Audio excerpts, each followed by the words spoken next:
Ben, merci d'être avec nous jusqu'à 14 heures, peut-être même un petit peu plus, puisque aujourd'hui la barque est chargée, comme tous les jours au ZCL. Il y a des gens intéressants comme tous les jours. On va recevoir dans un instant Laurella Rinson, qui est la directrice générale du MAC, puisqu'il y a un certain nombre de manifestations ces temps-ci au MAC. On va recevoir un peu plus tard Eugène Boidur, le responsable de production de retraite de la CGSS. Il sera avec nous. Jocelyne Eustache, adjoint au maire de la mairie de la ville de Bimaou, sera aussi avec nous, puisqu'il y a une soirée tyrolien vendredi. Jean-Joachim qui vient de sortir cet ouvrage Fatal Colombo, ça s'appelle La perle noire de Canal de Louk, et puis Jimmy Pierrot avec l'emploi de Showbiz Evolution. Voilà un petit peu la liste de nos invités, l'actualité, la conférence de presse, tout cadette avec Vianney Valverde, les saisies en douane qui ont été mises à jour et détruites hier à Sainte-Rose. Et puis il y avait une conférence ce matin, Saint-Dipoz, dans le cadre de la lutte contre la délinquance. Ça se faisait au MAC. Voilà un petit peu ce qui fera l'actualité aujourd'hui. Merci d'être avec nous. Parole à pays là. Mandé malade si voulait bouillon. Tout le monde connaît un petit peu parole là ça. Ou quoi mandé malade si voulait bouillon. Tu ne vois pas que je n'attends que ça.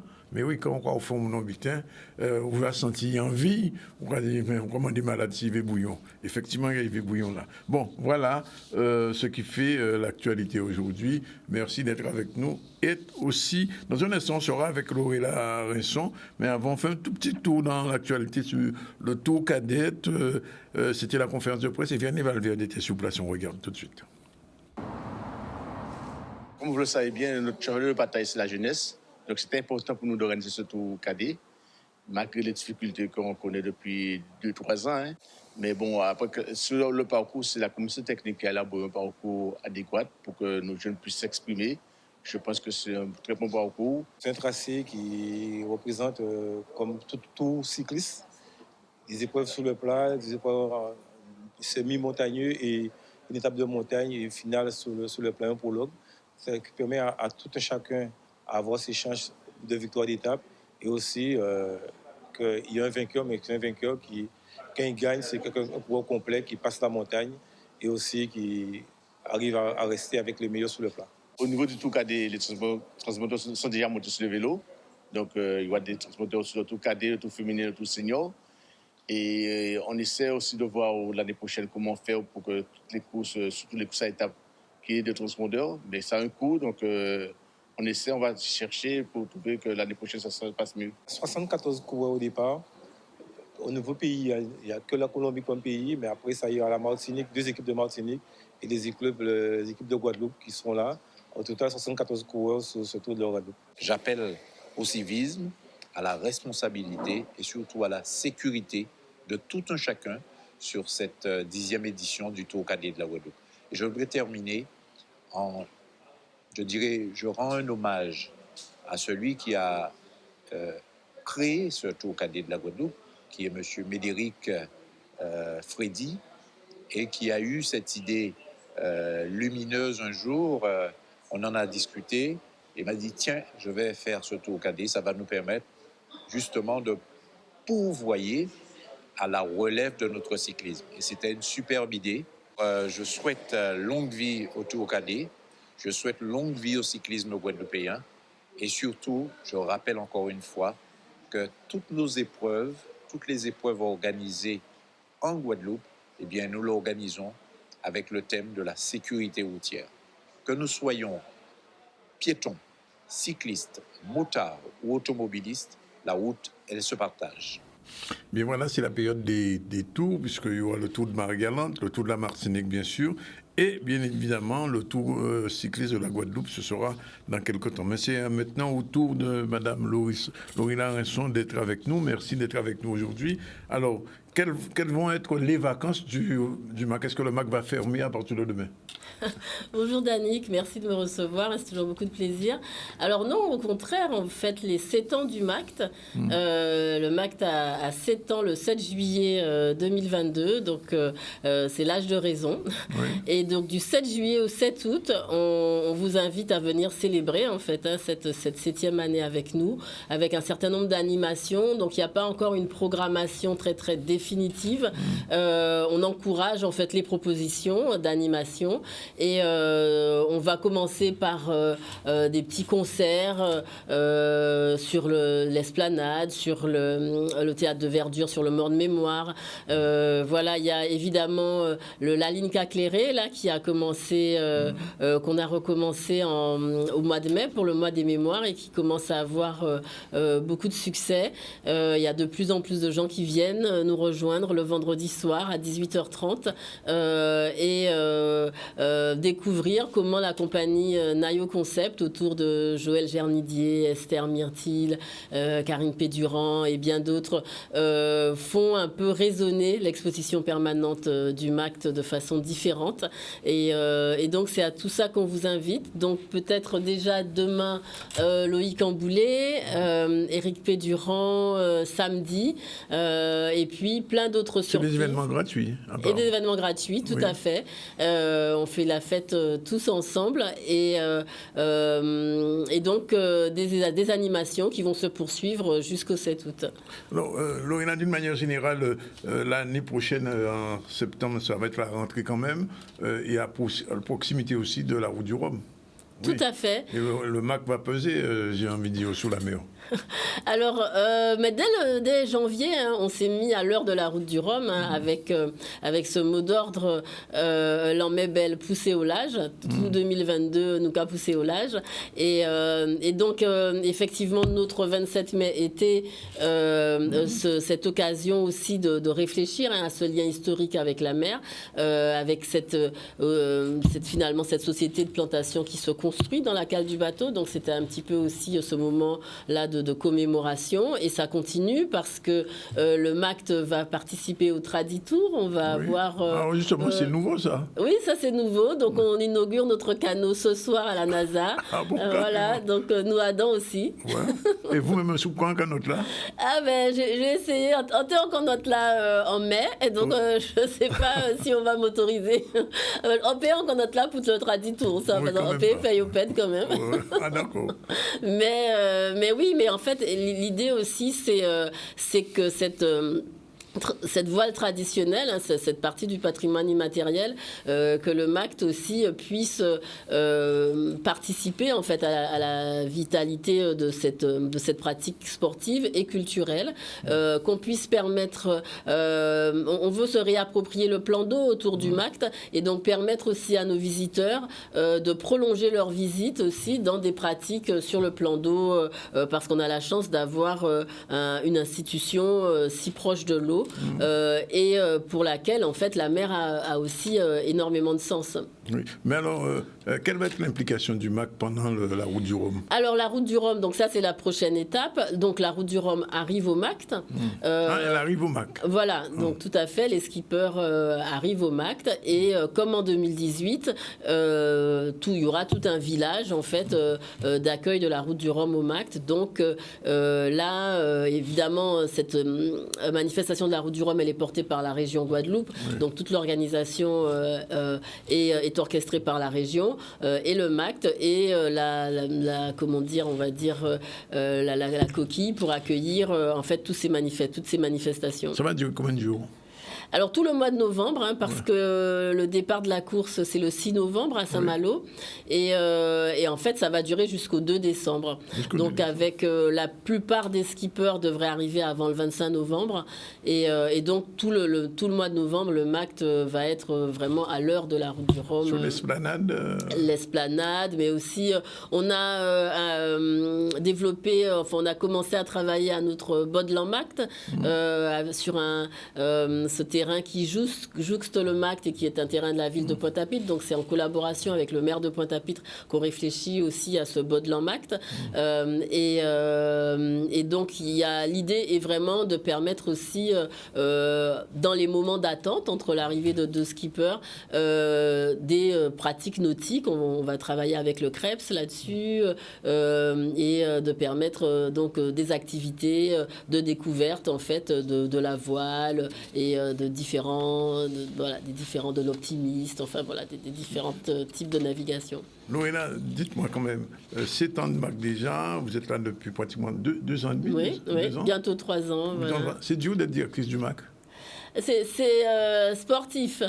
Ah bon? C'est sportif? Ah bon? C'est sportif. En quoi? Voilà, il faut parfois, il y a des décisions un peu difficiles à prendre. Il y a des face-à-face aussi qui sont, comment dire, moins... Le monde des musées, c'est un monde assez feutré, voilà, où les choses se disent avec beaucoup de diplomatie. Bon, dans le cas du MACT, on est sur un sujet un peu plus... musclé, des questions un peu sensibles, et donc ces sujets mémoriels là font aussi qu'on doit, il y a des attitudes un peu différentes, donc c'est une expérience un peu nouvelle, qui est comme voilà, c'est en ça que c'est un peu sportif, parce que on n'est pas dans comment dire cette espèce de monde un peu patrimonial où les choses se font en bonne harmonie, dans le dialogue, et aussi dans la poursuite en fait de l'élévation d'une institution et de sa valorisation. Là, on fait face finalement, parce qu'on est sur un sujet extrêmement douloureux aussi peut-être, on fait face à des questions conflictuelles dont on ne comprend pas toujours l'origine, mais l'idée, c'est de les surmonter. Oui. Alors, mais au niveau du monde artistique, est-ce que vous avez le sentiment quand même, après 2 ans et demi, près de 3 ans, que le monde artistique culturel a pris le MAC, j'ai envie de dire, est entré au MAC, puisqu'il y avait une expression, je me souviens plus de l'expression, il faut nous prendre MAC en nous, c'est ça? Oui, MAC en nous. Oui, MAC en nous, oui. Alors, est-ce que MAC en nous, est-ce que vous avez l'impression que Guadeloupéen prend MAC à y?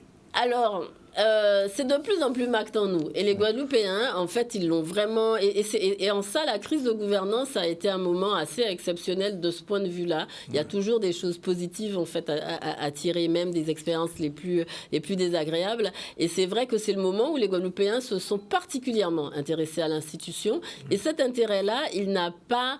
il ne s'est pas... il s'est pas, comment dire... il s'est pas perdu, en fait, tout simplement dans les limbes.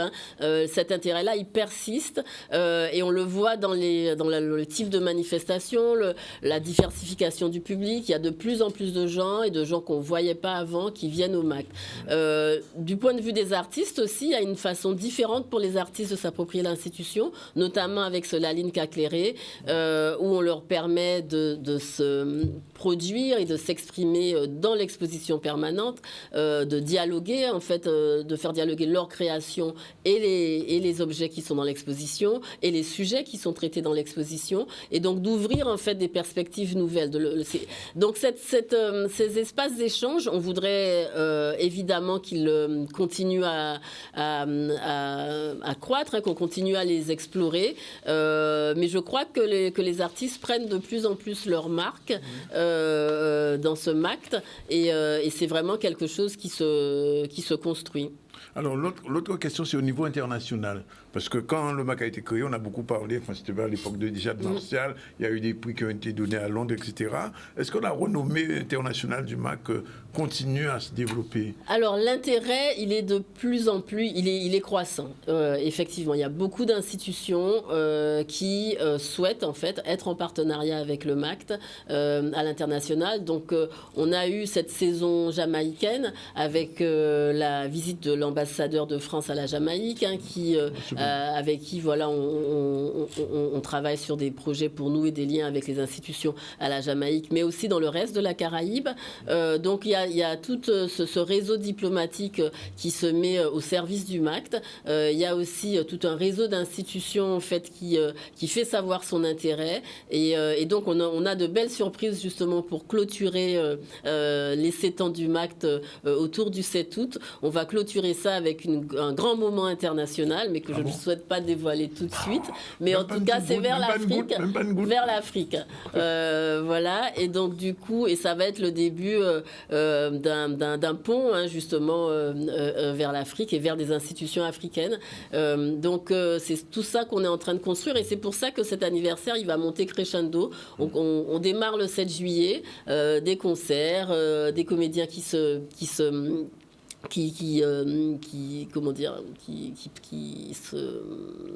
sur scène, oui. Et puis enfin, en tout cas dans l'exposition permanente, et puis des contes pour les enfants, enfin voilà, tout un tas d'animations, des artisans aussi dont on va valoriser le travail, et à la fin de ce mois de festivités, un vrai moment de célébration autour de nos perspectives à l'international. Alors là, c'est une question pour la directrice elle-même. Hier, les gens qui occupent le CAC fêtaient le premier anniversaire, de l'occupation du squat du CAC. Et la question qui revient de façon récurrente ici, c'est quelle politique culturelle pour la Guadeloupe? Alors moi, la question que je vous pose à vous, en tant que lauréat Rinson, personne qui a eu quand même beaucoup d'expérience extérieure, comment vous voyez le développement de la question culturelle en Guadeloupe, de la politique culturelle en Guadeloupe? J'ai souvent l'occasion de discuter avec Richard Saint-Cyr, que vous connaissez bien, de ces questions. Oui. Et ce sont des questions qui s'opposent et qui s'opposent à nos politiques. Je suis obligé de le dire, quelquefois, sont un petit peu borgnes, ne voient pas un petit peu le développement culturel de la Guadeloupe. Alors, c'est peut-être pour ça que pour y répondre, il serait bienvenu d'envisager un peu des rencontres pour recueillir la parole de tous, des professionnels. Et je crois qu'autour du CAC, il y a déjà une volonté, oui. Il y a déjà des projets sur dans cette dimension-là. Et donc, je crois qu'il y a peut-être quelque chose qu'il faut mettre en place officiellement. Alors là, on va être dans le temps Route du Rhum, peut-être plutôt au début 2023, oui. Un grand moment de réflexion qui permette à tous de contribuer. Et c'est vrai que le MACT pourrait accueillir typiquement et organiser ce moment de réflexion avec les différentes institutions qui parsèment le territoire et qui permettent aussi à la culture de vivre sur le territoire, parce qu'on a quand même beaucoup de salles de spectacle, il y a beaucoup de collègues qui font circuler les pièces de théâtre, par exemple, autour du CEDAC. Donc il y a un certain nombre de structures. Après, on a aussi une scène artistique contemporaine extrêmement dynamique. Et c'est vrai qu'on voit passer au MACT, on essaie un peu de soutenir un certain nombre d'artistes, mais pas encore tous. Ça va se faire sur le long terme. Il y a un certain nombre d'outils à développer. Et c'est peut-être... alors, il y a déjà eu beaucoup de séminaires, oui. Beaucoup de réflexions. Et donc les gens pourraient nous faire le reproche là, encore un énième séminaire, encore une. Mais peut-être que là avoir dans l'esprit quelque chose d'extrêmement concret et des projets pilotes en fait, oui. Pour que les choses s'installent, des projets pilotes et permettent d'inspirer ceux qui devraient avoir nos politiques culturelles. J'ai pas envie de dire il faut aider nos politiques à avoir une politique culturelle. Alors, il faut les nourrir. Il faut les nourrir effectivement de nos expériences, de nos connaissances, de notre réseau. Les institutions sont à leur service pour ça. Et puis, les artistes... puis c'est une politique culturelle, en plus, c'est pas quelque chose de figé. C'est quelque chose qui doit évoluer en permanence, parce que tout ça, le monde aussi change très vite. Et la pandémie a a énormément affecté aussi nos façons de fonctionner. Et donc, il faut à chaque fois se remettre un peu en question. Et c'est pour ça qu'on n'a pas le temps, en fait, de se quereller sur des petites choses comme ça. Il faut qu'on arrive à travailler ensemble, à réfléchir ensemble. Et peut-être que le moment est venu de se poser pour mettre ensemble, mettre en commun suffisamment d'orientation pour définir une politique culturelle. Parce que vous avez parlé du Sénat et de ces tournées qui se font. Je ne sais pas, je ne sens pas le lionnage encore entre le MAC, par exemple, et l'Archipel. Oui, alors c'est vrai que nos institutions, elles sont un peu chacune perdues dans leur quotidien et dans leur... chacune cagoumée, en quelque sorte. Et puis du coup, on a très peu d'endroits de rencontre. Le CEDAC en est un. Alors c'est vrai que le MAC reprend un petit peu sa place dans le CEDAC de façon un peu progressive. Et il faut peut-être d'autres cénacles comme ça pour nous permettre de construire des projets ensemble. Mais il y a des liens effectivement étroit à construire. Alors, on a un nouveau ministre délégué aux Outre-mer, très... comment dire... qui connaît la Guadeloupe. Qui connaît bien la Guadeloupe. Il a gouverné en Guadeloupe il y a quelques années et il connaît bien le paysage. Et qui connaît bien le paysage culturel, qui est un amoureux de la culture. Alors, peut-être que là, il y aura une attention particulière à ces questions. Si le ministre de l'Intérieur lui permet. Ça, c'est notre babs, hein. Parce que en tout cas, bon, bref, donc globalement, les choses s'annoncent bien pour les jours qui viennent. On va terminer là, c'est-à-dire que Loïc Amboulé et puis une série de spectacles jusqu'au 7 août. Et après? Et après, on va préparer la rentrée Route du Rhum. Donc Loïc Amboulé demain, samedi Éric Pédurand, et puis entre-temps la présentation du canot du MACT. Et je crois qu'il y a une conférence de presse aussi pour présenter tous les canots qui vont participer au Traditour. Et puis venez nous soutenir le canot du MACT au Traditour la semaine prochaine. Pas la poupette. Ouais. Faut gagner. Et on a pour gagner aussi. Mais oui, on a pour gagner. Et on y force pour Kembe, malgré toutes les attaques, malgré tout ça. Ah oui, non, mais il y a un moment où on va même qu'à sentir encore les attaques. Quoi, d'où on va venir qu'on fait. Mais c'est ça. Quand il trop d'amour, tu l'amour. Ah oui, donc trop de haine, tu la haine. Merci. 12h55, on prend la première pause. On se retrouve tout à l'heure avec le responsable de la campagne retraite Bébélé, qui a expliqué nous à Kassaye. C'est M. Boidio dans un instant, tout de suite. 1 minute après 13h, et nous recevons, je vous l'ai dit, Eugène Boidio, qui est responsable de la production retraite de la CGSS. Bonjour. Bonjour. Et merci d'être avec nous. Et on va recevoir aussi Dalila Eustache, j'avais dit Jocelyne, mais c'est Dalila Eustache, adjointe au maire de la ville de Bémaro. On va parler avec elle tout à l'heure du prix de l'excellence qui se fait chaque année, tyrolien qui se fait chaque année à Bémaro. Ce sera vendredi. Alors, monsieur, bonjour Dalila. Je peux faire ce prénom-là. Alors, monsieur Boidio, il y a une question que je me pose. Quand on m'a dit campagne retraite Bébélé, j'ai même cru que c'est quelque chose à manger. Effectivement, on a voulu mettre quelque chose d'intéressant pour attirer l'attention, pour aussi développer l'écoute. Parce qu'en fait, la campagne Bébélé, vous savez que lorsqu'on prépare ce mai, ça prend un certain temps, ça demande... Clair, et puis d'ailleurs, la jeune génération ne connaît pas forcément comment on fait pour préparer un bon Bébélé. Hein. Oui, tout à Donc, fait. Ça veut dire qu'il faut qu'il y ait une passation... l'apprentissage de la jeune génération. Et donc, en fait, campagne Bébélé, c'est parce qu'en fait, pour préparer un bon Bébélé, ça prend du temps, il faut beaucoup d'ingrédients. Ça ne se fait pas, en 10 minutes. Et pour que ce soit délicieux... C'est clair, ça se fait pas en 10 minutes. Hein. Absolument. Ouais. Donc, pour que ce soit délicieux, il est important qu'il faut se préparer, il faut s'y prendre à l'avance. Oui. Donc, on a fait la relation avec la campagne, on a parlé de Bébélé parce qu'en fait, pour parler de la retraite, en fait. Oui. La retraite, en fait, c'est pas quelque chose qui se prépare du jour au lendemain. Ça s'improvise pas, en fait. Ça s'improvise pas tout à fait. Ça se prépare dès lors qu'on entre dans une entreprise. Le premier jour qu'on entre dans l'entreprise... dès le premier jour déjà? Exactement. Oui. Il faut préparer, c'est comme lorsqu'on ouvre un compte en banque. Oui. On va à la banque, on ouvre son compte. Ben, on se soucie de savoir le mouvement qui se fait sur le compte de manière continue. D'accord. La retraite, c'est la même chose, ça se prépare dès le premier jour, et puis il faut s'inquiéter de savoir si la carrière est alimentée, comment le compte individuel de retraite évolue, est-ce que c'est à jour, et pour pouvoir faire des mises à jour par la suite. Alors, il y a eu beaucoup de polémiques pendant la campagne présidentielle sur l'âge de la retraite. Alors, justement, il y a un âge égal quand même, qui est retenu jusqu'à maintenant. Jusqu'à maintenant, les choses n'ont pas changé. Peut-être que demain, ça changera, mais pour l'instant, l'âge légal pour partir à la retraite, c'est à partir de 62 ans. Oui. Pas... Enfin, il peut y avoir des exceptions, selon, comment dire, un départ pour inaptitude. Bon, ça fera l'objet, bien évidemment, d'un autre point ultérieurement, mais en tout cas, il faut savoir que l'âge légal pour partir à la retraite, c'est 62 ans.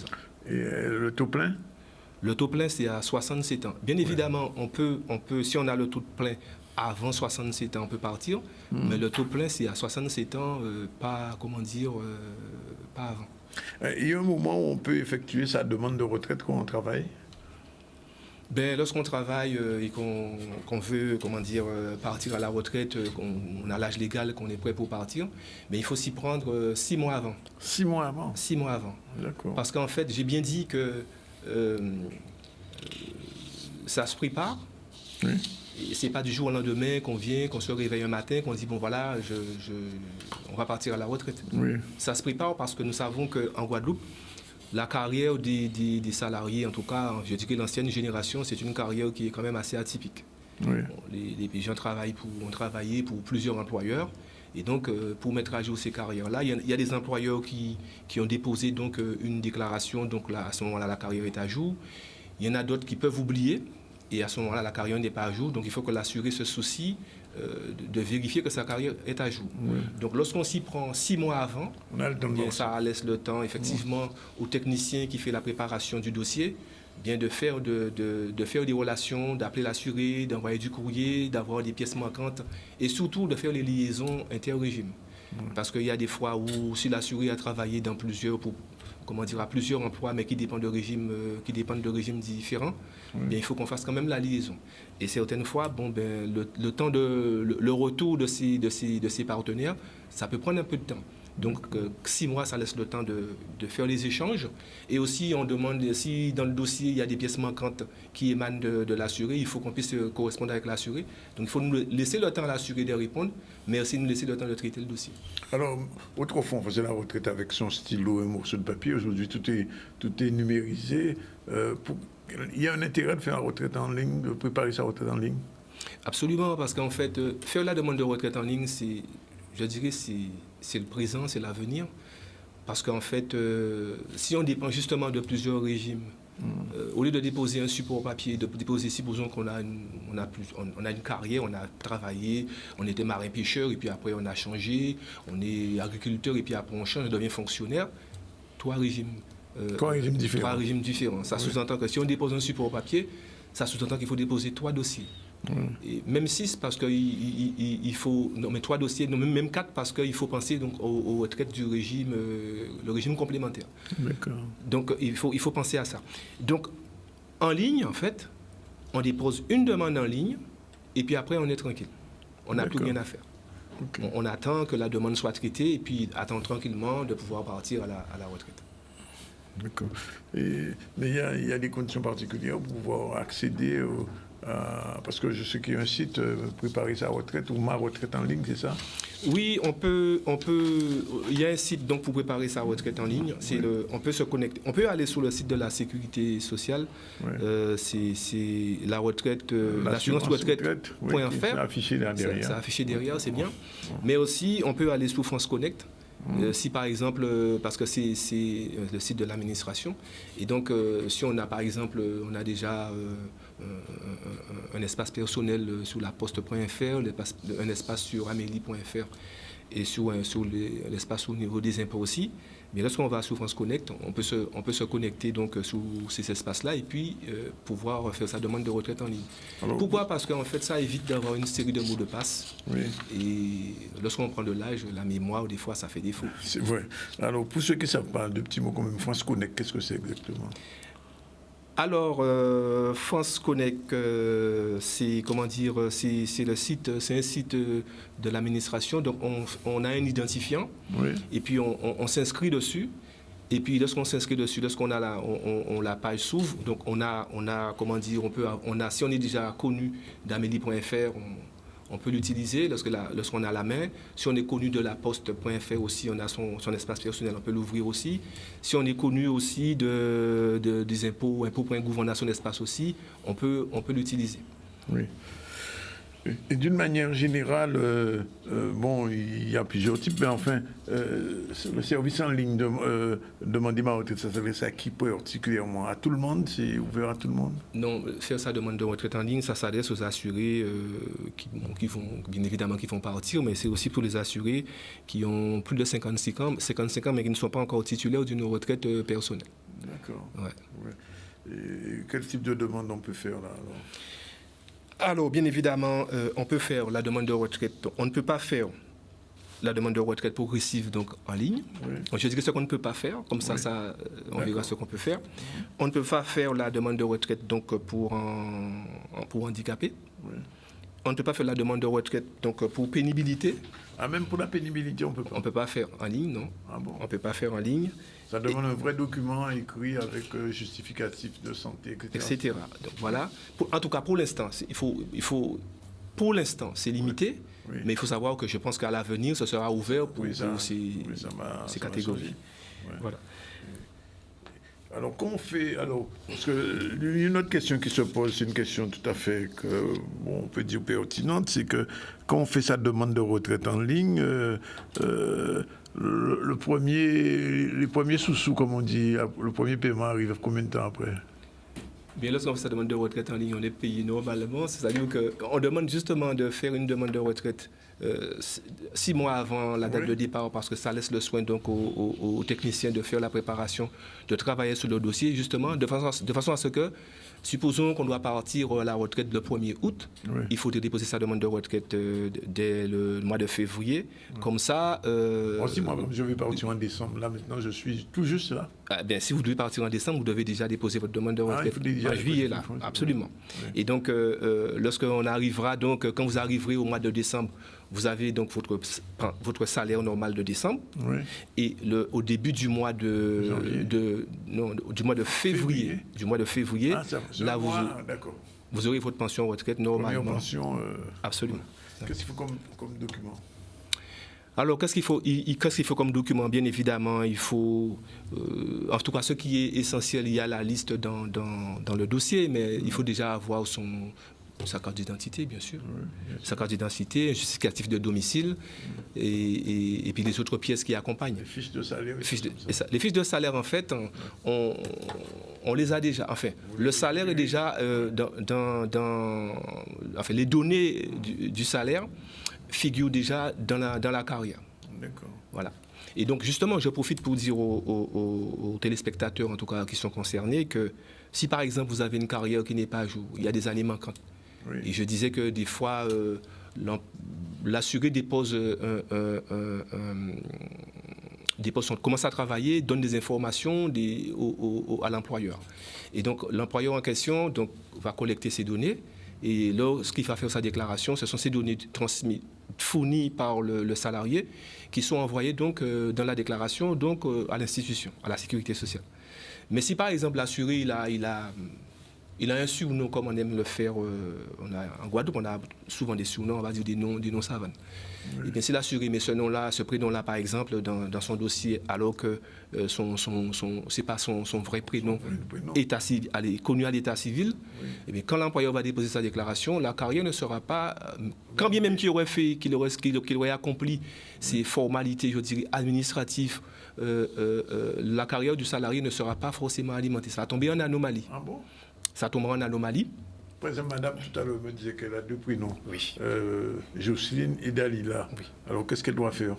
eh bien, il faut qu'elle mette, si elle est, par exemple, elle doit changer d'activité et qu'elle est embauchée autre part, il faut qu'elle donne l'état civil, il faut qu'elle donne les prénoms selon l'ordre de l'état civil. L'ordre de l'état civil. Exactement. Parce que si elle donne le désordre, par exemple, et que l'état civil n'est pas connu comme ça, ce sera et que quelqu'un d'autre a ces prénoms-là, ça va causer problème. Une confusion. Exactement, ça va causer problème. Oui. Donc, il est important donc de. Vous avez entendu, Madame Eustache? Oui. Vous avez bien entendu. Je posais la question pour vous. Et alors, alors il y a des documents à remettre, mais quelquefois il y a des gens qui n'ont pas de scanner. Alors, est-ce qu'on peut envoyer des photos faites avec son portable?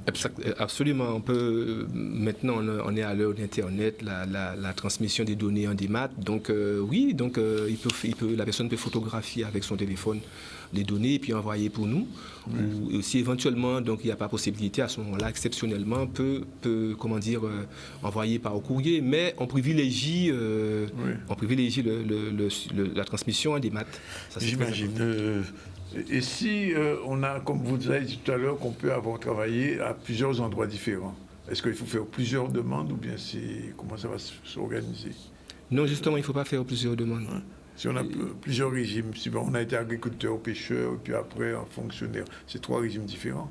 Oui, mais justement, on fait une demande, lorsqu'on fait sa demande de retraite, charge au régime, là où on fait la demande de retraite en tout cas, de manière en automatique, les données, les autres régimes sont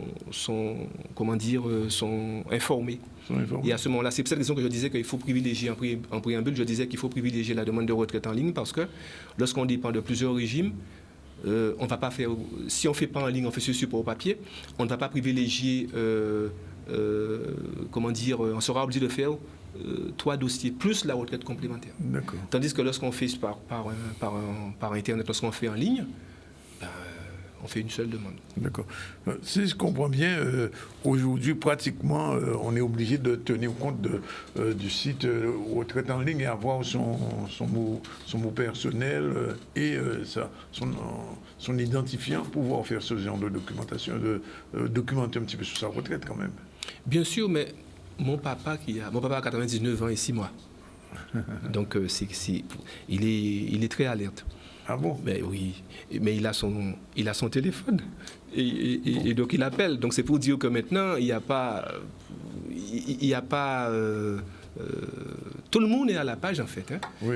Et puis si on peut pas, ça peut arriver qu'on ne soit pas en capacité d'utiliser son téléphone, d'avoir de l'ordinateur. Oui. On a tous un petit-fils, on a tous des enfants, un neveu, une nièce, une cousine ou un voisin pour que ce soit fait.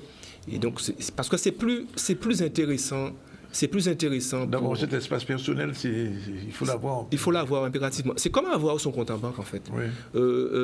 La personne âgée qui a son compte en banque. Vous savez que les gens n'ont pas encore compris ça. Hein. Et j'ai pas envie de demander à Mme Eustache si elle a déjà son espace personnel de retraite, mais non, vous voyez. Il faut que vous l'ayez.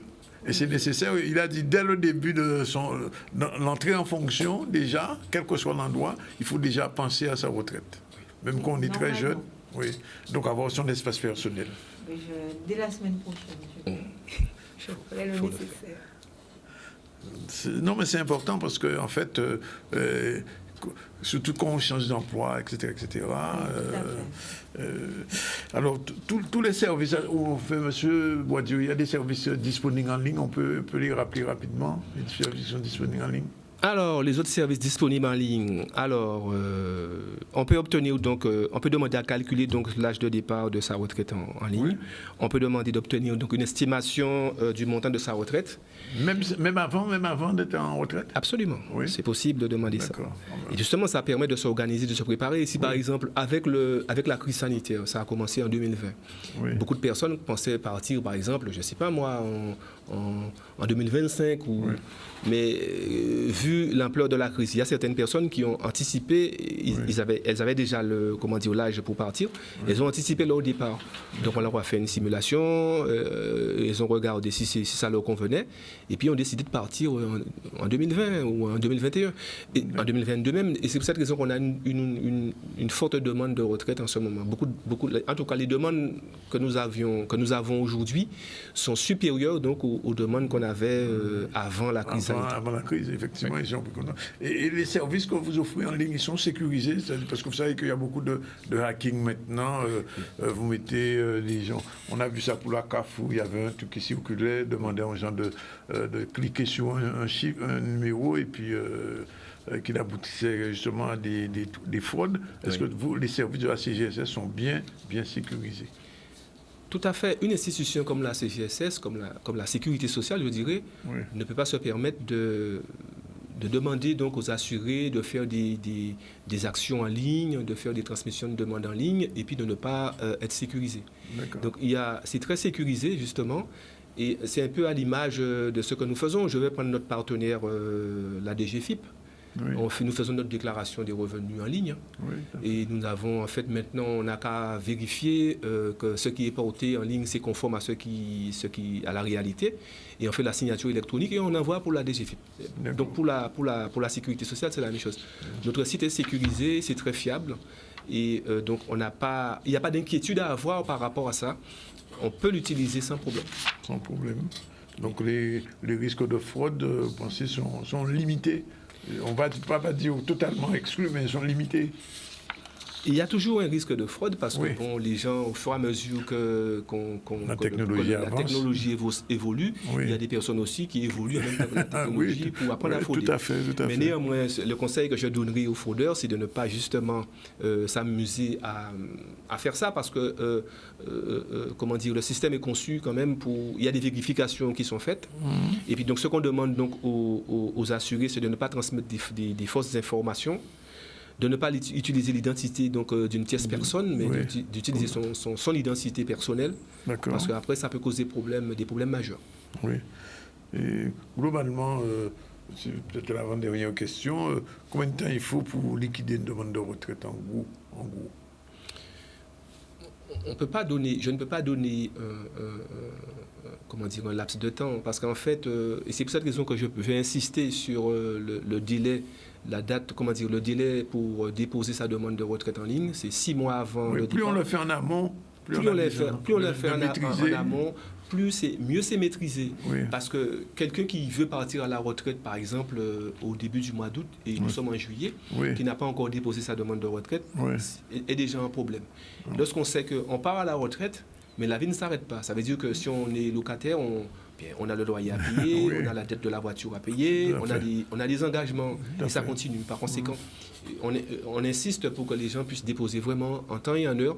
Et là, c'est notre gros problème, c'est que les demandes de retraite arrivent avec beaucoup de retard. Et puis, les techniciens ne sont pas ce ne sont pas des usines, ce sont des êtres humains qui travaillent. Donc, on insiste sur le fait qu'il faut impérativement que ce soit déposé 6 mois avant la date de départ. Alors, donc, on va retenir 2 choses essentielles. Premièrement, créer son espace personnel. Oui. Deuxièmement, 6 mois avant. Exactement. Et troisièmement, s'il y a un problème, il y a un numéro... On peut nous appeler au 3960. 3960. Et là où il y a des collègues qui répondent, qui répondent aux sollicitations et qui accompagnent les gens en cas de difficulté. Et donc, globalement, si on respecte ce modus vivendi, on devrait pouvoir accéder tranquillement à sa retraite en créant son espace personnel et en pensant 6 mois avant à sa retraite. Juste une question quand même, parce que la semaine dernière, j'ai reçu ici les gens de l'URSSAF qui parlaient de travail dissimulé. Si vous allez à la retraite et vous vous rendez compte que vous n'avez jamais été déclaré, c'est ça le problème. Donc on décourage le travail au noir, comme on dit. Dissimulé, travail au noir. Et donc si quelqu'un a travaillé et avait des fiches de paie de la part de son employeur, mais malheureusement l'employeur, je vais employer le mot oublié. On est gentil, il a oublié. Voilà, oubliait de déposer la déclaration, pour alimenter la carrière du salarié, donc c'est la DADS, la déclaration annuelle des données sociales. Maintenant, la déclaration, la DSN, la déclaration sociale nominative, c'est ça. C'est cette déclaration qui est utilisée. À travers cette déclaration, on peut transmettre plusieurs déclarations. Donc, imaginez que maintenant, l'employeur, donc c'est quand même assez compliqué aujourd'hui, c'est très compliqué aujourd'hui pour un employeur de déposer une DSN et que la DAS ne soit pas dedans. Parce qu'il faut savoir que nous sommes partenaires donc, avec la DGFiP. Quand les déclarations, quand ça arrive chez nous, nous alimentons donc la DGFiP. Nous travaillons aussi, donc les données donc, sont aussi envoyées donc, à la CAF par rapport à la déclaration des ressources. Maintenant, on ne reçoit plus, lorsqu'on a des enfants, on ne reçoit plus l'imprimé papier où on nous demande d'alimenter et puis de retourner. Voilà. Donc, aujourd'hui, donc, avec le progrès et le fait que les partenaires soient en réseau, il est déconseillé donc, à un employeur de ne pas faire sa déclaration.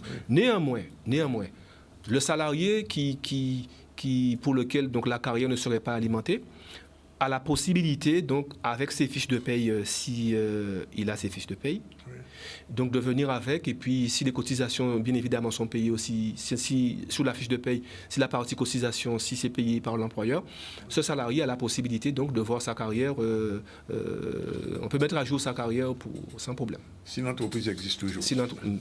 Voilà, c'est le gros problème. En tout cas, merci M. Boidieu pour toutes ces explications. On va retenir un petit peu ça, et puis de toute manière, on aura l'occasion d'y revenir, parce que c'est un problème récurrent. Et vous m'avez dit au début que beaucoup de gens, on a un exemple concret, n'ont pas encore leur espace personnel, donc il va falloir, Mme Eustache, y penser sérieusement, vous, votre mari, enfin, etc. C'est important. En tout cas, merci. On prend pour la seconde pause. On se retrouve tout à l'heure avec Mme Eustache. Justement, on va parler de la soirée tyrolien qui se fait chaque année à la mairie de Bémao. Et c'est un moment important pour récompenser aussi les étudiants qui ont passé leur bac. Et puis cette année, il y aura Gertie Dambury, c'est ça, pour être celle qui soit la marraine de cette opération. À tout de suite.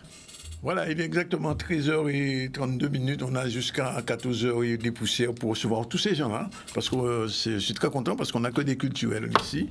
Et alors, j'ai dit qu'on avait Mme Dalila Eustache pour parler du Grand Prix, du prix de l'excellence littéraire guityrolien, dans un instant. On a avec nous Jean-Paul Kiko pour parler de Guadjaka et sa sommité aussi extraordinaire. On a notre écrivain national, M. Joachim Fatal Colombo. Alors là, il faut expliquer pour nous ça. Fatal Colombo, un bouquin il a sorti, c'est extraordinaire. Non, franchement, non, mais j'ai tellement rigolé. Et puis, on a avec nous Jimmy, Super Jimmy, recueilli comme ça, Super Jimmy Pierrot. Il a un nom en plus, il a un nom de préfet. Et qui organise un Fashion Evolution, Showbiz Evolution. C'est la 3e édition. C'est un moment aussi important pour la mode et pour les jeunes. Et il est accompagné d'un jeune. Tu vas le présenter, Jimmy? Bien sûr. Oui. Il s'appelle Mathéo. Il s'appelle Mathéo. Mathéo. Ouais. C'est un nouveau visage. C'est un nouveau visage. Un visage, quoi, du showbiz. De la mode. De la mode. Oui. On va en parler. Alors, on commence par tyrolien. Alors, Mme Eustache, c'est la 13e édition déjà du Grand Prix de l'excellence Guy Tyrolien. Il y a eu un film la semaine dernière sur Guy Tyrolien. Je ne sais pas si vous l'avez vu. Vous l'avez vu? Oui. Un court-métrage qui est assez bien. Il y a un article qui est sorti qui a fait beaucoup de polémiques. Bref. Alors, qu'est-ce que ça va être cette année, cette 13e édition? Alors, cette 13e édition, nous aurons pour marraine Gertie Dambury. Oui, poétesse guadeloupéenne, dramaturge, auteur, etc. Tout à fait. Et aussi qui a créé le Sénat. Aussi. Donc, on en parlera, je suppose, avec votre collègue plus tard. Oui. Alors, donc, 13e édition. Pourquoi? Bon, le prix Guy Tyrolien date de 2008, parce qu'à l'époque, l'ancien maire, Henri Chalus, avait fait le constat que souvent, on félicitait plus les sicientifiques et que la section littéraire était souvent mise de côté, alors que nous avions et que nous avons toujours des étudiants qui font des études grandes et de belles études après le bac littéraire. Et depuis, le prix Guy Tyrolien a été créé en partenariat avec la librairie Jason à l'époque. Aujourd'hui repris par Sébastien Célestine, donc voilà, de la librairie générale. Et et bien sûr, il y a eu la nouvelle réforme qui a changé puisque la section littéraire n'existant plus, mais aujourd'hui il y a la section humanité, littérature et philosophie. Donc nous avons quand même tenu à tenir ce prix qui, donc pour nous, qui a toujours son importance, puisque c'est, même si c'est humanité, littérature et philosophie, mais ça reste quand même la littérature.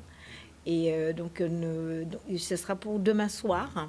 Nous aurons la soirée littéraire avec notre marraine, Géraldine Dambury, et qui, bien sûr, va...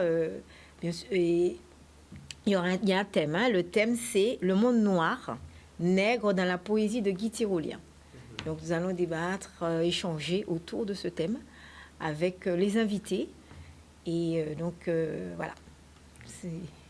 Donc, il y a 2 soirées, il y a une soirée. Il y a 2 soirées. Il y a donc la soirée littéraire, donc demain à partir de 18h30 au foyer rural de Vonche. Et également, vendredi, ce sera la soirée des lauréats, puisque il y aura 5 lauréats, enfin 10, excusez-moi, 10 lauréats, ceux qui ont eu la mention très bien. Donc, c'est le prix Guy Tyrolien, c'est surtout ça, depuis les lauréats donc, de la section littéraire qui ont la mention très bien. Et ils sont au nombre de 10. Et ils seront récompensés, ils seront reçus. Et bien sûr, ils échangeront avec la marraine qui sera présente également. Donc, rendez-vous jeudi et vendredi. Jeudi et vendredi. Tous les 2 soirées sont à Vonche. Les 2 sont à Vonche, à la au foyer rural de Vonche. D'accord. Bon. Ok, on prend note. On reste dans le littéraire, puisqu'on va recevoir Jean Joachim, que je ne savais pas qui veut des romans policiers qui ne disent pas leur nom. Alors, ça s'appelle Fatal Colombo, à la perle noire du canal de l'eau. Pourquoi le titre est aussi long? Le titre est aussi long parce que l'histoire le mérite. Enfin, je veux dire, la Perle Noire, c'est un restaurant. Il suffit de lire la 4e de couverture pour comprendre. Vous me permettez de... Je vous en prie, monsieur Joachim. Tout d'abord, monsieur Zandé, je suis très content d'être là. Très, très content d'être là dans la télévision de proximité de Guadeloupe. Et je remercie de votre... Non, mais c'est infiniment de votre invitation. On s'est raté pour le précédent bouquin. Le précédent, c'était celui-là. Fais attention, tu mets les plats. Mais je vais en parler tout à l'heure. Qui est épuisé, d'ailleurs. Qui est épuisé, oui. Ouais, en projet Pelli. Mais un Kébarli. Toujours une anti réserve, vous dites à moi.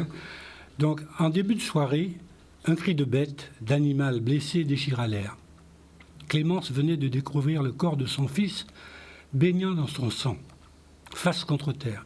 Robert Tourneau, restaurateur entier, avait été assassiné dans sa cuisine. Un de ses longs couteaux profondément planté dans le dos. Qui a tué ce pape de la gastronomie créole dans son restaurant, la Perle Noire du canal de l'Ourcq, situé sur les bords du canal de l'Ourcq à Pantin, et pourquoi? C'est toute la cuisine de cette histoire que je vous invite à déguster.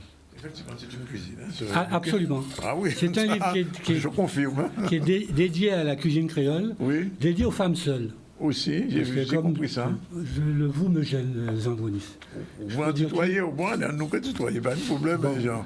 Depuis que nous connaître, nous là, nous peut tutoyer. Exactement. Donc, aussi aux femmes seules. Je ne l'ai pas dit dans mon bouquin, mais Clémence, que tu as lu, c'est un hommage à son Tangamana. C'est la mère de Robert. Oui. Exactement. Donc, un hommage aux femmes seules. Modestement. Alors, j'ai vu quelque chose dans le bouquin quand même, Jean, c'est la façon dont tu utilises le créole. Alors, certaines personnes, dans leur livre, quand ils mettent du créole, ils font à la suite un glossaire. Oui. Toi, tu mets tout de suite la traduction pas pour glossaire, ni pour Astérix en bas, parce que ça tue le rythme de la lecture. D'accord. Je veux que la personne qui lise en français ou en créole, tout de suite, il a la...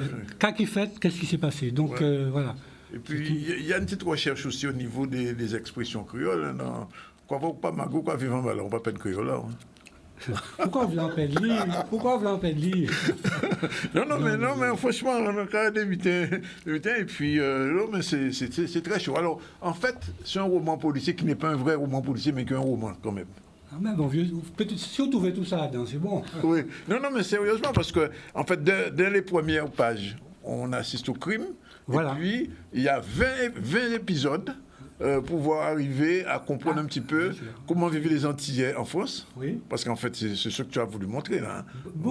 Un certain nombre de choses. Un certain nombre de choses. Et puis notre cuisine antillaise, parce que visiblement tu la maîtrises bien. Il y a J'ai vu. Comme l'histoire s'est faite dans un restaurant, c'était une occasion unique de mettre en valeur la parce que toute cuisine là, mais petit créole là, les petits mots de créole de temps en temps dans le bouquin. Ça, et puis chaque personnage, tous les personnages sont de la pièce sont importants. Et tu dis de la pièce parce que justement en lisant ça, je me demandais pourquoi tu n'as pas fait une pièce de théâtre parce que Non.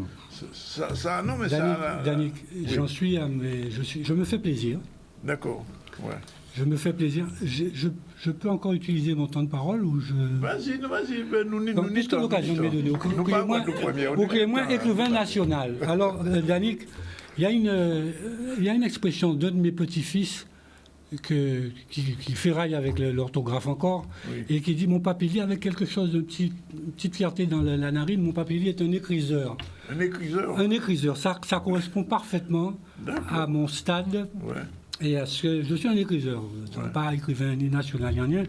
Et je les ai amenés parce que, mine de rien, toute humilité, ils commençaient à faire un petit dictionnaire. Alors, c'est quoi les éditions La Flo ici? La Ravine. Oui. Alors, mon premier bouquin, ça a été celui-là, La Guadeloupe jusqu'au bout. Oui. Comme tu le sais, j'ai été secrétaire général des MPI, conseiller régional jusqu'en 2004, 80, j'ai fait un seul mandat.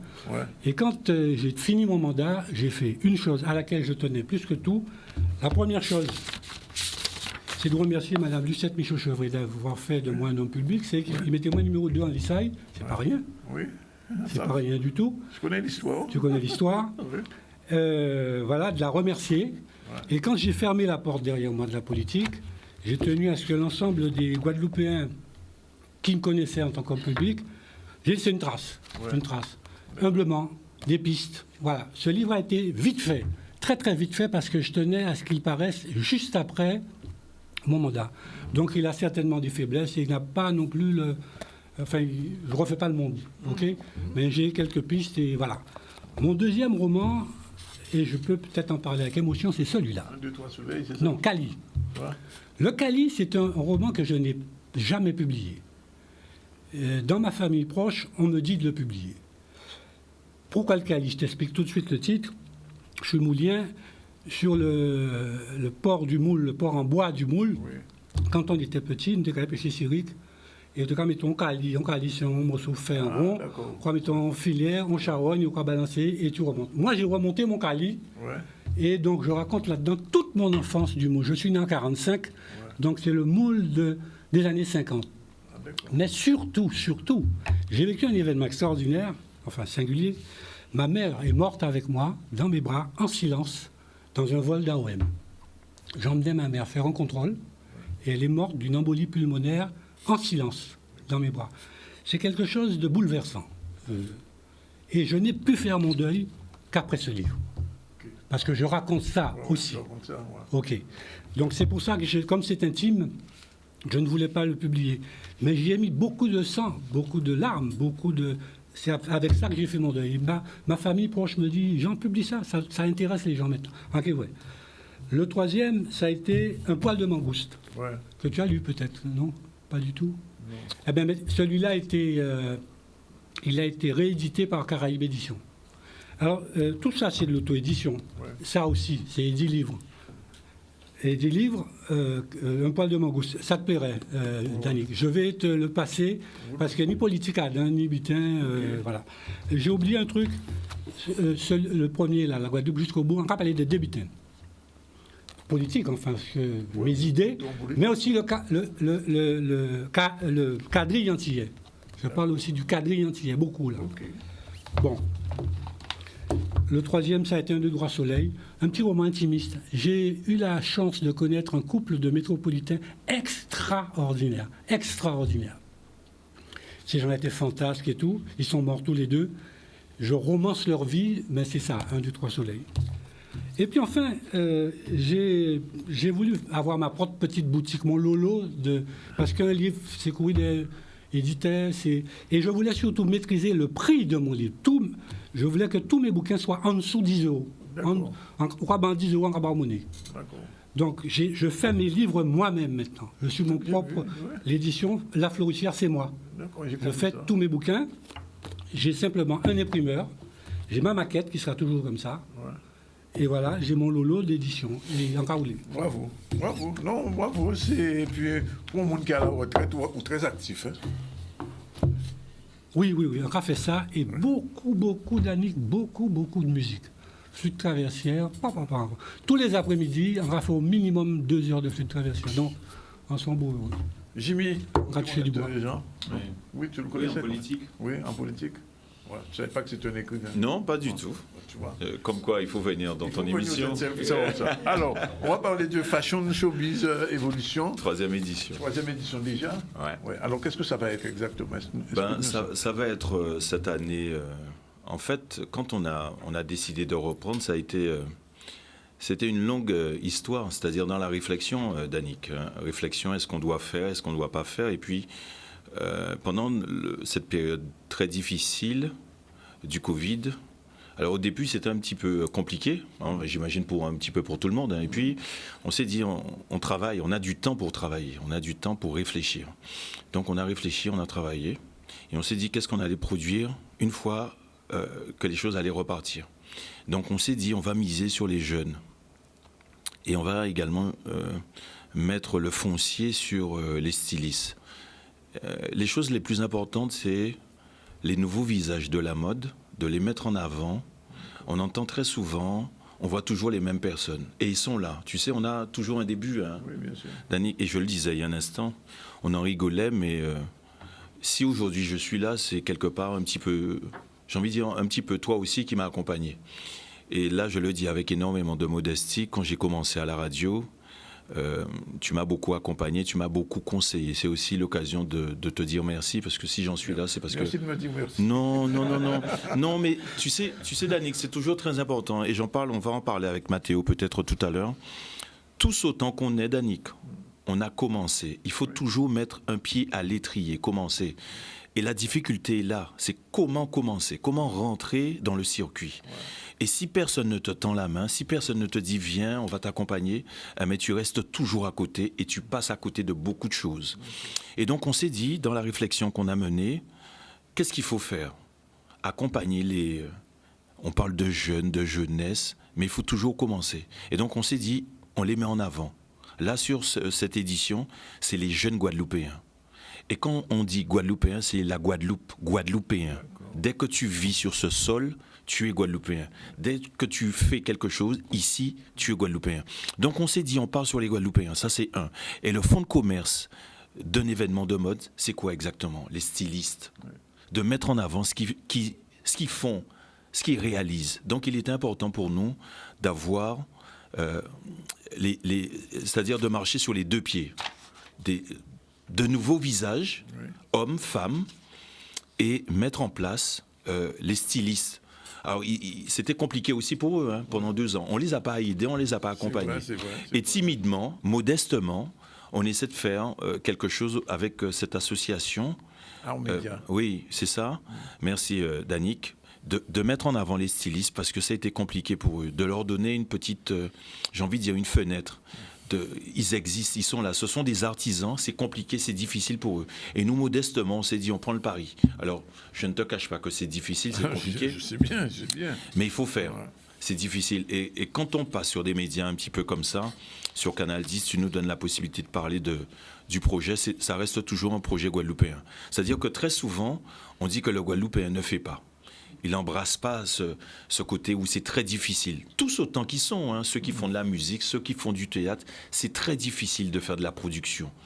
Et puis, nous, on a choisi quelque chose qui est, j'ai envie de dire, au-delà de la passion, dans l'ADN du petit groupe de réflexion, c'est de mettre en place la mode, de développer, si tu veux, la mode en Guadeloupe. C'est-à-dire que nous, on essaie de se dire, tiens, il y a des gens ici, des artisans, parce que ce sont des artisans, ils ont une place importante. Tout le monde aime s'habiller, hein, ici en Guadeloupe, et de montrer un petit peu leur travail.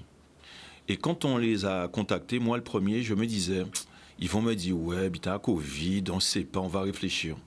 Pas du tout. Et uniquement ça nous a motivés de créer cet événement qui va se faire à Petit-Bourg, sur 3 dates, et de mettre en avant des jeunes. Et c'est pour ces raisons, quand gentiment tu m'as accordé ce temps de parole, il était important pour moi, non pas de venir seul, mais de venir avec un nouveau visage. Parce que l'association, c'est du partage, et c'est également de montrer la force vive de la Guadeloupe. Ce sont les jeunes. Et si on n'a pas ce recul suffisant de montrer un petit peu ce que font les jeunes. Tu sais, il y a un truc qui m'a étonné. J'ai une petite anecdote. Le premier jour de répétition d'Annick, on leur avait donné rendez-vous à 14h. Il n'y avait pas moins de 50 personnes qui étaient convoquées. Au Palais des Sports Laura Flessel, rendez-vous 14h. 13h30, ils étaient là. C'est un bon signe, ça. T'as compris? Ça veut dire que... Motivé. C'est ça, Danick. La motivation. Et quand on parle de motivation, tu sais de quoi on parle motivation. Quand un jeune sort de chez lui un samedi après-midi, 13h30, 13h45, il est devant le Palais des Sports Laura Flessel, tu as une mission. C'est-à-dire que tu ne dois pas échouer, tu ne dois pas te rater. Voilà. Et c'est pour ces raisons que on fait ça. C'est pour les nouveaux visages, par exemple Mathéo. Et puis Alors Mathéo, justement, qu'est-ce qu'il fait? Il faut déjà le féliciter parce qu'il a eu son bac. Ah, bravo Mathéo. Quelle section, littéraire ou scientifique, laquelle? Scientifique. Scientifique, bon. J'ai des spécialités physique, chimie et SVT. Tu veux être quoi plus tard? Kinésithérapeute. Kinésithérapeute, ok. Tu vois, il fait la mode. Il ressemble à Ivy. Et voilà. Et en plus, tu fais de la mode. Oui. Oui, alors explique-nous ça un peu. Alors, en fait, avant de faire de la mode, j'ai participé à un concours qui m'a permis de devenir le Mister des droits de l'homme, enfin du lycée des droits de l'homme. Et par la suite, c'est un ami qui organisait l'événement, Joseph Sanchez, qui est actuellement l'un de nos mannequins, m'a parlé d'un casting qui se faisait un samedi. Donc, on sortait d'une répétition. C'est ça. Du coup, je me disais, mais de quoi il me parle? Il devait être 8 heures, on passait une répétition de théâtre. Donc l'après-midi, on y va, je m'assois et je vois plein de flyers. Je me dis, mais qu'est-ce qui se passe ici? Là, il y a plein de trucs, plein de publicités, je ne comprends pas. Et en fait, je suis en train de comprendre que je suis venu à un casting pour devenir mannequin. Et là, c'est le choc, parce que j'ai toujours voulu devenir mannequin. Et je me suis dit, mais il me propose une telle opportunité comme ça. Et j'ai été choqué, surpris. Et maintenant que je fais partie de l'organisation, on fait un très bon travail avec Jimmy. Je suis toujours content de me lever. Est-ce que tu sais quoi, Jimmy, il est photographe? Oui, oui, parce qu'il m'a dit ça. Hein. Avec son icône, quelquefois, ou son canon, ça dépend des périodes. Donc oui, avec Jimmy, on fait un très beau travail. D'ailleurs, Jessica, Alors Jessica, c'est une chorégraphe. Hein? Oui, c'est ça. Artima de Bastéo. C'est ça. Oui. Du coup, avec elle, on prépare notre défilé, on a bien ri, mais on travaille très sérieusement. Alors, il faut savoir qu'on peut rire, mais on est déterminé. On est très sérieux de notre travail, très rigoureux. Et même si, par exemple, on est en retard, même à la fin de la séance, on est là. D'accord. On est déterminé à arriver. C'est bon signe, ça. C'est très bon signe, Danick. Tu sais, très souvent, dans les médias, on travaille dans les médias, on sait de quoi on parle. Tu entends les jeunes qui font pas. Moi, ce que je regrette, c'est l'accompagnement. C'est toujours dans l'accompagnement. Tu vois, quand par exemple, très gentiment, tu nous as donné ce temps de parole, c'est de l'accompagnement. C'est parce que toi aussi, tu y crois. Et quand on parle des jeunes, ils savent pas faire. Moi, quand je vois les parents qui viennent, qui les accompagnent, on fait des répétitions. On va présenter un show canin. C'est juste pour t'expliquer l'idée. Les répétitions, Danick, tu vas pas imaginer où ça se passe. Ça se passe à Basse-Terre. Ah bon? Il y a des gens qui sortent de Port-Louis, d'Anse-Bertrand, des parents, qui emmènent les enfants à Basse-Terre. D'accord. Quand tu vois ça, qu'est-ce que tu te dis autour de l'équipe, quand on discute avec Vio, Greg, Angenel, Jessica, qu'est-ce qu'on se dit? On a une responsabilité. Ça prend tout son sens. Au-delà de l'association, de ce qu'on fait, quand tu vois une maman, un samedi après-midi, qui emmène son enfant, qui sort de Port-Louis, Anse-Bertrand, Saint-François, qui emmène son enfant à Basse-Terre pour des répétitions. Qu'est-ce qu'a dit, Danick? Est-ce qu'on pense qu'à un moment, on doit échouer? Il n'a pas dit qu'il a descendu juste Basse-Terre. Il n'a pas dit ça. Il a dit, voilà, on est là, on est arrivé, on est au parking. Vous commencez les répétitions à quelle heure? Mais je vais attendre dans la voiture. Hein. Manger un voiture là. Hein. Il a mangé sur place. Donc, on a une responsabilité. Donc, il faut accompagner. Quand il y a de belles missions, alors moi, je ne parle pas directement pour ma chapelle, hein. Je ne prêche pas pour ma chapelle. Pour toutes les associations, toutes les personnes qui font dans ce pays, il faut les accompagner. Moi, je parle toujours d'accompagnement. Au même titre que ils ont quelque chose, ils ont un projet, alors tu ne vas pas leur donner peut-être le même temps de parole ou... mais il faut toujours l'accompagner pour encourager. C'est important ça. Et de ne pas dire à chaque fois, ben pas ni ailleurs en pays Guadeloupe. Parce que ni monde qui a fait en l'obit en pays Guadeloupe. Ce dernier mot. Alors, donc rendez-vous le 29, c'est ça? Alors, 29, Danick, 30-31, 3 jours de mode au Palais des Sports. Laura Flessel, on remercie également la ville de Petit-Bourg qui croit en ce projet. Oui. Ils ont été, j'ai envie de dire, charmants à croire au projet et puis surtout à ce qu'on veut développer. On veut développer tout simplement, nous, la mode. On est sur ce secteur d'activité et puis on essaie de faire au mieux, de mettre des nouveaux visages, Mathéo, et de mettre en place aussi une filière. Parce que dans le monde de l'habillement, il y a énormément de choses qui tournent autour. Ce n'est pas uniquement l'habillement, il y a maquilleuse, coiffeur, etc. C'est quelque chose de très étoffé. Jimmy, tu ne veux pas ne pas dire un petit mot quand même sur Jessica et sur Violaine? Oui, c'est important. J'en ai parlé assez rapidement il y a un instant. Ouais. Toutes ces personnes, ce sont des gens qui font énormément. Alors, je parle de vieux, je parle des parrains. On a 2 parrains, Angénel Gonfier, des gens qui sont toujours là à nous accompagner. L'expertise, Alex Mandelo, l'expertise des gens comme Dominique Virasamy, Véronique Louise, des gens qui sont stylistes. Et toujours le bon mot, toujours là. Bien sûr, d'accord. Bien sûr. Et en cas, pensez que Danny Coupeau dit moi, mais ok là. Mais si vous invitez-moi. Non, c'est très important. 71 candidatures reçues quand même. Bravo. Ouais. Bravo. On est modestement, mais très modestement, on essaie de faire et puis de développer l'activité. Moi, ce que je demande, c'est d'accompagner, non pas directement l'association. Oui. C'est pas ça notre ressort, mais d'accompagner les jeunes, les nouveaux visages et les stylistes. C'est ça, pour moi, c'est 29, 30, 31, Danick. Et ce jour-là, c'est Gilles qui fera les photos. On peut faire photos. Oui, Gilles, j'ai oublié Gilles. Ouais. Gilles, c'est le photographe officiel de notre organisation. Et puis, il nous fait, comme d'habitude, de beaux clichés. Je remercie. C'est l'occasion pour moi de remercier toutes les personnes qui travaillent autour de ce projet Vio. Jessica, Greg, Angénel Gonfier. J'ai parlé d'Alex Mandelo. Oui. Ce matin encore, on est resté 1 heure au téléphone des conseils. C'est là qui t'a beaucoup aidé depuis la première édition. Beaucoup. Ça, quand ça, hein. Non, mais toujours dans les conseils. Moi, j'apprends. Ouais. Et toujours les conseils. C'est très important, les conseils. D'écouter, d'entendre. Ouais. Et puis, à ce niveau, tu te dis, tu finis jamais d'apprendre. Mais c'est toujours bon. C'est noté. Et puis, on fait des choses pour le pays Guadeloupe. Alors, après demain soir. Merci. À Bimao, jeudi et vendredi. 18h30. Foyer Rural de Vanche pour Guy Tyrolien. Le bouquin, il est en vente en Guadeloupe déjà? Oui.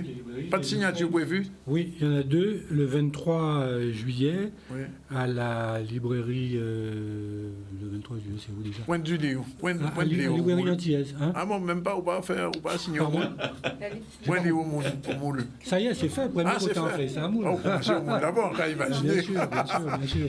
Et donc, non, c'est un bouquin à lire. Nécessairement, pas un débiter comme ça. Bon, un petit boy qui a fait publicité, mais vraiment, il faut le lire. Parce que non, c'est vrai. Et puis il a su garder le suspense. C'est ça qui est intéressant. Oui, parce qu'en fait, tu vois. Ça depuis le début, il mort. Qui j'ai une mort, qui a écueilli, etc. Non, c'est un bouquin policier qui n'est pas un bouquin policier, mais c'est un roman. Ok, à lire.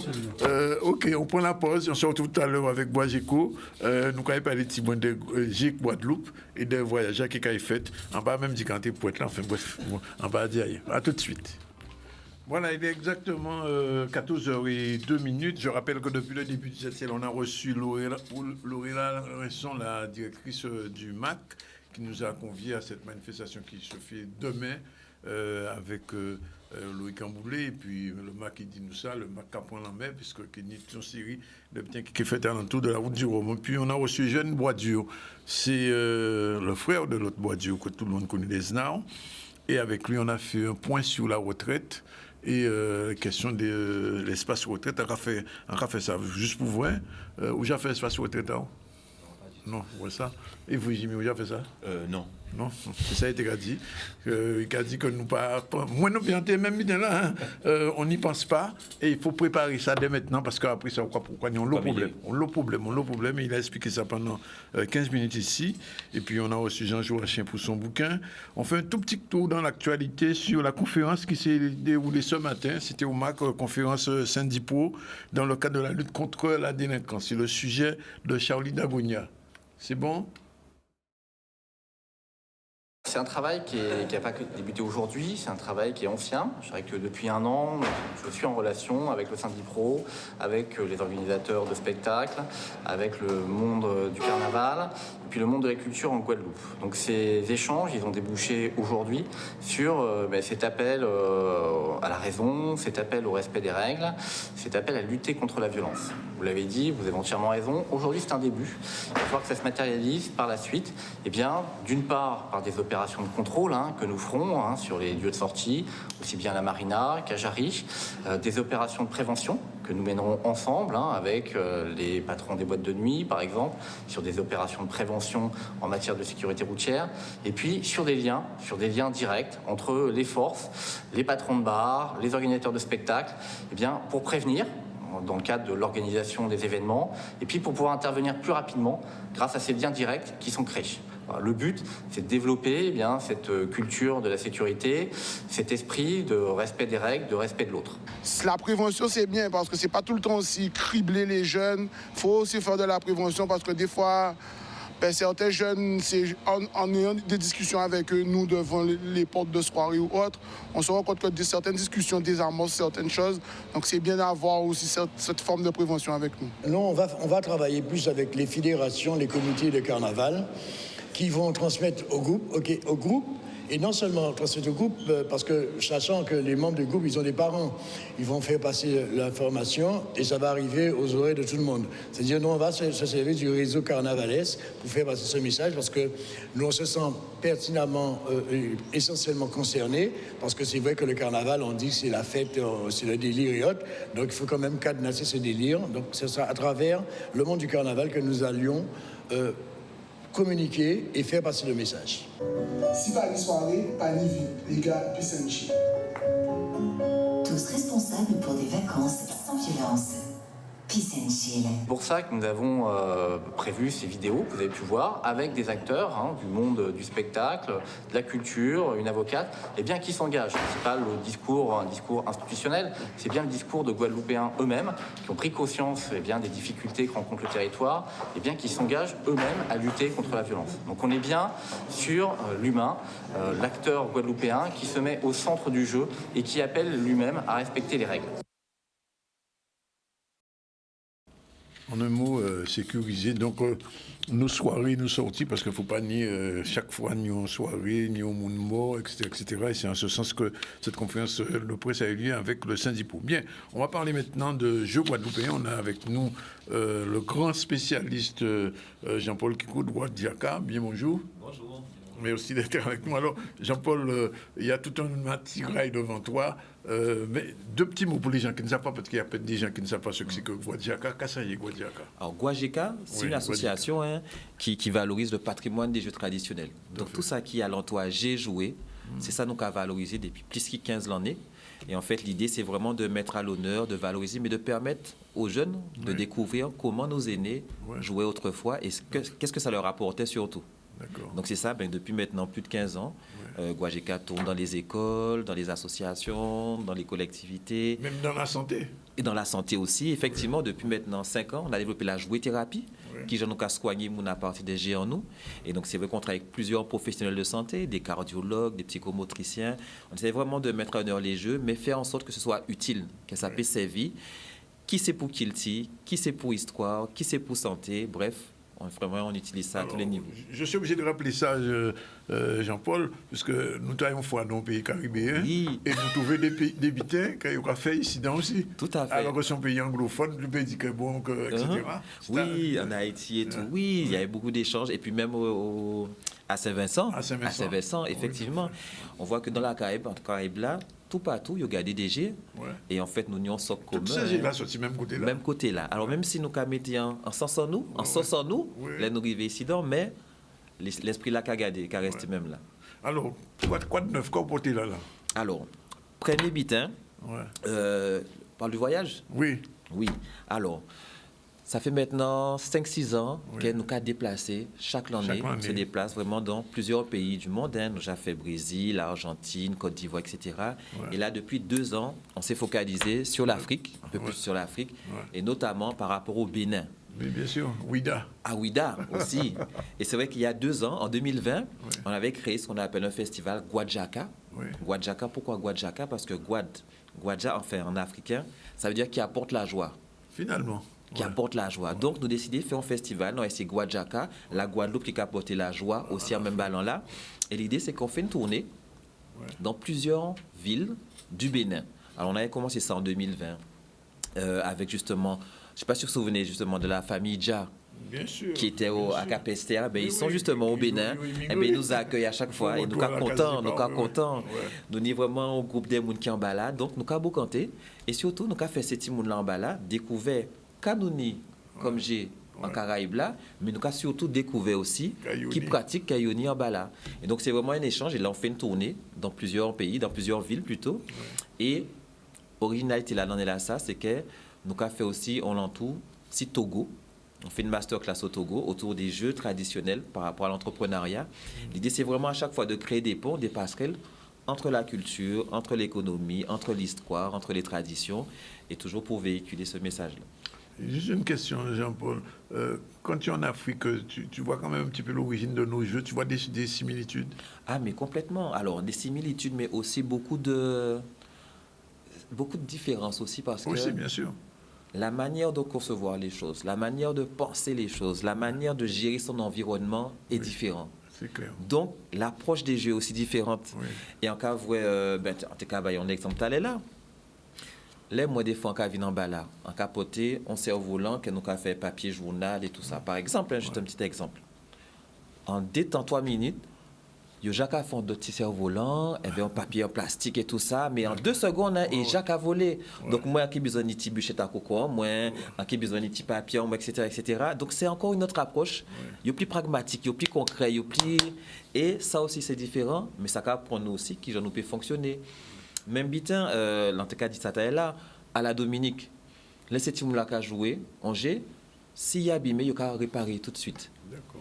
Ici, c'est une laquelle d'autres l'esprit, c'est ça. Il y a que les CG là, il y a que...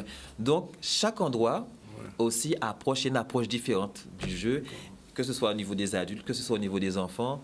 L'approche est un peu particulière, mais tout le monde a joué, c'est ça qui est intéressant, et tout le monde aussi qui a appréhendé leur manière. D'accord. Alors, tu as emmené des choses là? Alors oui.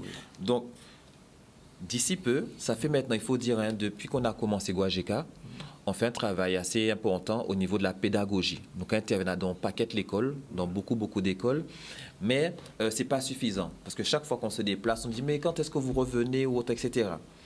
Et donc, du coup, on a décidé de mettre en place un support pédagogique suffisamment dense. On a appelé ça la mallette GK à l'école, son mallette pédagogique culturelle pour le cycle 1, pour les tout petits. L'idée, c'est de permettre aux enfants de découvrir effectivement la culture, mais d'apprendre aussi. Donc, c'est pourquoi on a créé un guide pédagogique qui annonce comment on pourra utiliser, mais aussi un cahier d'activité. Un cahier d'activité avec plusieurs exercices. Là, tout le monde peut trouver GI, mais aussi, il pourra faire des mathématiques, et qui peut faire créole, et qui peut faire histoire, et qui peut faire sport. Donc, nous créons aussi, par exemple, on continue des comptines avec toutes les chansons dont tu as chanté avant. Par exemple, pas ça, moi. Les autres connaissent, oui, Dodo, Petite, Papa, Pala, c'est maman tout seul. Donc, nous mettons un paquet de comptines créoles. Là, justement, ces petits là qui peut chanter, il y avait un support audio. Donc, il y a une clé USB. Là, ces petits là qui peut écouter. Les enseignants aussi. D'autres choses aussi, par exemple, un ABCDR. Nous mettons ABCDR, il y avait tout ça qui a concerné G. Un petit monde qui peut gérer Matt Cocan, qui peut découvrir ça là, ici, par exemple. Et d'autres supports aussi, notamment. Par exemple, nous faisons 4 à la Guadeloupe. Là, chaque commune représentée est un jeu traditionnel. Donc, si les gens qui ne pas connaître ces communes-là ou qui ne pas bien connaître ces jeux-là, c'est l'occasion justement de découvrir, d'apprendre en même temps sa culture et en même temps le patrimoine des jeux. Et dans la mallette, donc il y a vraiment plusieurs supports. Bon, je ne parle même plus du livre également qu'on a mis en place. C'est devenu un traditionnel, un classique déjà. Un classique. Oui, et puis aussi des jeux. Nous mettons 3-4 jeux, notamment Ika et Paka. Et nous mettons un bulletin aussi assez sympathique. C'est un calendrier virtuel. Là, Timoun-là, les matins, les qui arrivent à l'école là. Donc, il peut justement préciser qui temps et café, préciser aussi qui genouillait en créole, parce qu'on a surtout fait l'effort aussi de faire en sorte que l'approche soit en français et en créole. Très important pour ces Timoun-là, peut approprier justement l'identité à eux. Donc, vraiment plusieurs supports où l'enfant pourra jouer, et qui peut jouer, et qui peut apprendre, et qui peut découvrir aussi pays et par rapport Alors, à ça. il y a une question qui se pose, puisqu'on est dans le numérique. Est-ce que l'approche des jeux traditionnels n'est pas gênée par les jeux numériques, les plateformes PlayStation, etc., etc. Parce que je sais que les jeunes, Mathéo, c'est pas toi qui moi, c'est pas moi qui vais te démentir. Je suis sûr que tu as une plateforme dans ta jeunesse. Oui. Alors, comment on fait pour mixer les deux, matcher les deux? Pas gêné, au contraire, parce que ce qui est intéressant... Jimmy, on peut poser une question Non, mais nous avons fait... Nous sommes journalistes, enfin, bon, bref. Mais nous avons fait des animations aussi sur Internet. Nous avons fait des animations aussi à l'entourage traditionnel. Okay. Donc, il n'y a pas de coupure. Au contraire, nous avons adapté nous. Et puis, j'ai là qu'à servi aussi à plusieurs niveaux. À plusieurs niveaux. On voit, par exemple, à présent, nous à l'ère de Zoom et compagnie consorts. Et de temps en temps, nous avons regroupé des timons, par exemple, et nous avons fait des jeux chantés, apprendre des découvrir Géayo, par exemple, montrer plusieurs objets, et dire qui j'ai, qui a représenté un qui pas par exemple. Donc, en fait, c'est l'approche qui est différente, mais on s'adapte. Quel est le jeu le plus ancien des jeux traditionnels guadeloupéens? Le plus ancien. C'est pas une question piège. Des jeux traditionnels. C'est ça, c'est qu'en fonction des régions là, des côtés là, par exemple, sans Képédi, c'est que dans justement héritage là, il n'y a pas qu'à là. Depuis autant les Kalinago, il y a qu'à jouer. Ça, effectivement. Mais il y a aussi le Banzala, Gespom là aussi. Et ça, c'est non. Alors, on découvre pas ni tellement longtemps. Janois là aussi, nous ne pouvons pas parler de ça. Janois là aussi, on dit Pichine. On a de Pichine quand même. T'as là, tu pas des Mat Kokong. Mais Mat Kokong, ils sont mutés qui existaient depuis paquet de temps aussi. Et donc, c'est tout ça, en fait, en fonction des régions là aussi. Puis là, marché toujours. Oui, et tout puis là, international. Hein. Qui aura Cuba, qui aura ici dans, peu importe, tout puis là, qui a fonctionné en paquet. Surtout que nous, des qualités tout puis ici dans, nous, les tout puis à ligne, et tout puis à main. Et envoyer nous au Brésil, par exemple, il était qu'à faire tout puis à fouette, il était qu'à fouetter vraiment, il était qu'à tourner. Donc, là encore, c'est une richesse. Et Kabouala. Kabouala, oui. Ben justement, les notés à Saint-Vincent, ils ont montré non Kabois, tu as 6 timons, 6 ans. Alors, c'était vraiment sur une palette, hein, là. C'est extraordinaire. C'est extraordinaire. Donc, en fonction des régions là, Toupi, Cerf-Volant, Ikaipaka, Cristal, bon, pas même pas de ça aussi. Mais, on peut voir que chaque côté, il y a approprié au là, il y a adapté là aussi en fonction de la réalité. Mais alors, l'autre question là, c'est mettre l'école en nous, je là, là on va venir dans l'école, il y a gérer ça, qui a apprécié ça. Parce que parfois, vous pouvez connaître des jeunes professeurs qui même l'âge qui n'ont pas ni connaissance à ça. Mais il y a content parce que justement, qu'a manqué souvent des supports. Et nous avons fait l'effort là justement de créer des supports et de mettre à disposition ailleurs. Alors, souvent, c'est vrai nous avons fait des animations, mais pas rien qui d'intervention parce que comme des fois participer à dans projets scolaires là carrément. Donc nous avons fait des programmes, nous avons fait des séances, nous avons fait des mathématiques, nous avons fait sport, nous avons fait histoire et tout ça. Toujours à l'entour léger. Hein. Donc ils apprécient beaucoup et c'est surtout qu'ils n'ont pas forcément toujours l'ouverture. Ils ne pensent pas qu'on peut faire autant de choses avec les jeux. C'est vrai que lorsqu'on leur dit qu'on fait des maths, on fait de l'histoire, on fait du français, on fait du créole, quasi mais il n'y a pas beaucoup de support, on peut faire plusieurs matières en même temps avec ça. Et en même temps qu'on fait sport, et en même temps qu'on fait Kilti.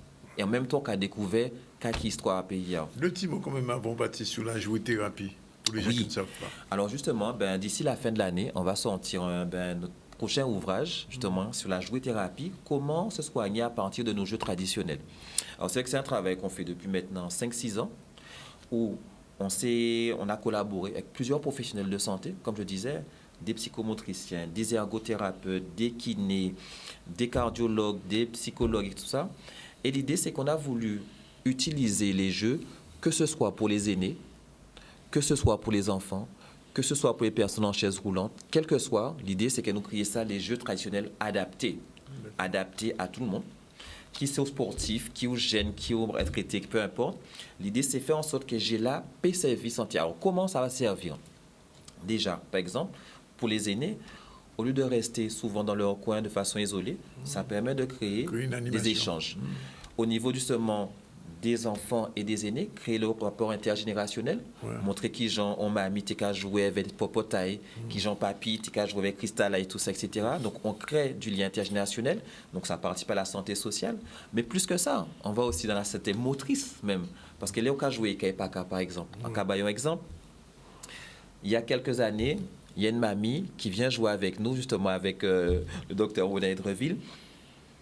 Nous avons fait une animation et mamie qui a une belle grande robe, dit-moi, il veut jouer avec Epaka. Elle dit, il n'y a pas de problème, mamie, vignon.